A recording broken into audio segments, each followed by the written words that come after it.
Halo, apa kabar? Berjumpa lagi kita di kelas IPAS. Semoga putra-putri semua dalam keadaan sehat dan bahagia. Anak-anak, kita akan belajar tentang perkembangbiakan tumbuhan. Materi pokok yang akan kita pelajari yaitu tentang bagian tubuh bunga dan fungsinya. Tujuan pembelajaran adalah peserta didik bisa mengidentifikasi bagian-bagian bunga dan fungsinya. Pertanyaan esensial, bagaimana tumbuhan berkembang biak? Ayo kita cari tahu bunga sempurna dan tidak sempurna. Benang sari dan putik adalah alat perkembangbiakan tumbuhan. Benang sari dan putik bisa terletak dalam satu bunga yang sama. Ini dinamakan bunga sempurna. Tetapi ada juga benang sari dan putik yang terpisah dalam bunga yang berbeda. Nah, ini disebut dengan bunga tidak sempurna. Perhatikan ya bagian-bagian bunga sempurna. Ada yang disebut dengan tangkai bunga, dasar bunga, ada juga kelopak bunga.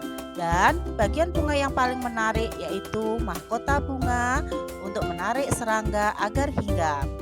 Ada juga alat perkembangbiakan jantan yang disebut dengan benang sari. Ada juga alat perkembangbiakan betina yaitu putik. Kemudian ada juga yang disebut dengan bakal biji. Anak-anak, sekarang perhatikan bunga tidak sempurna. Antara bunga betina dengan bunga jantan terletak dalam bunga yang berbeda. Contoh bunga sempurna kalian dapat temukan pada bunga stroberi dan bunga sepatu. Sedangkan untuk bunga tidak sempurna dapat kita lihat pada tanaman jagung.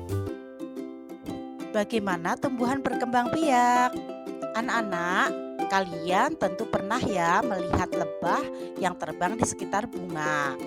Warna bunga yang cerah dan aroma yang harum memikat para serangga untuk hinggap di bunga, yaitu untuk mencari nektar.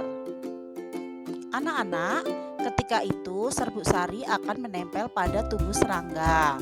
Setelah selesai menikmati nektar di bunga ini, lebah dan serangga akan terbang ke bunga yang lain.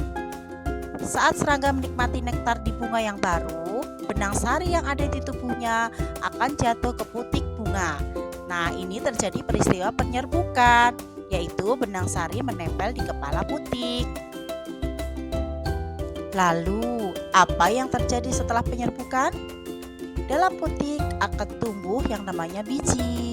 Nah, biji inilah yang nanti bisa dipakai tanaman untuk memperbanyak jenisnya. Meskipun tumbuhan tidak punya tangan dan kaki, tetapi ada serangga dan hewan-hewan yang membantu tumbuhan dapat berkembang biak. Anak-anak, mari kita refleksikan apa yang sudah kita pelajari. Bagaimana cara tumbuhan berbunga berkembang biak? Bagian bunga apa yang berperan dalam proses perkembangbiakan? Apa peran hewan dalam perkembangbiakan tumbuhan? Apa yang terjadi pada bunga setelah melakukan perkembangbiakan? Anak-anak, ayo uji pemahaman kalian. Amati gambar bunga mawar di samping.